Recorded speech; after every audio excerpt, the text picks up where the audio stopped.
Go to now, you rich men, weep and howl for your miseries that shall come upon you. Your riches are corrupted, and your garments are moth-eaten. Your gold and silver is cankered, and the rust of them shall be a witness against you, and shall eat your flesh as it were fire. Ye have heaped treasure together for the last days.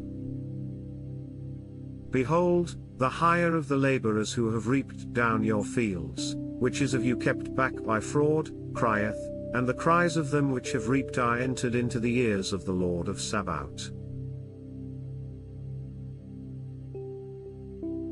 Ye have lived in pleasure on the earth, and been wanton, ye have nourished your hearts, as in a day of slaughter.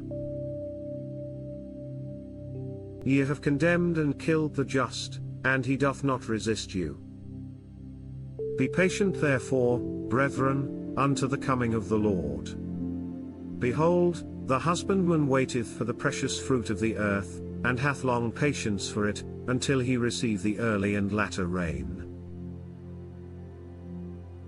Be ye also patient, stablish your hearts, for the coming of the Lord draweth nigh. Grudge not one against another, brethren, lest ye be condemned. Behold, the judge standeth before the door. Take, my brethren, the prophets, who have spoken in the name of the Lord, for an example of suffering affliction, and of patience. Behold, we count them happy which endure. Ye have heard of the patience of Job, and have seen the end of the Lord, that the Lord is very pitiful, and of tender mercy. But above all things, my brethren, swear not, neither by heaven, neither by the earth, neither by any other oath, but let your yea be yea, and your nay, nay, lest ye fall into condemnation. Is any among you afflicted? Let him pray. Is any merry?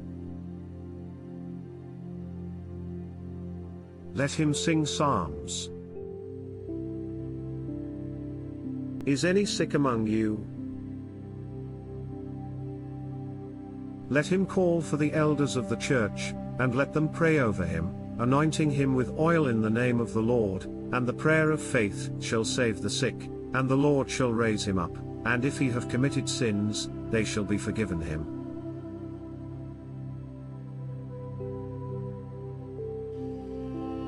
Confess your faults one to another, and pray one for another, that ye may be healed. The effectual fervent prayer of a righteous man availeth much. Elias was a man subject to like passions as we are, and he prayed earnestly that it might not rain, and it rained not on the earth by the space of 3 years and 6 months.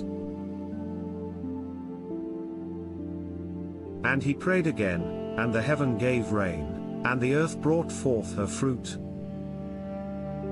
Brethren, if any of you do err from the truth, and one convert him, let him know, that he which converteth the sinner from the error of his way shall save a soul from death, and shall hide a multitude of sins.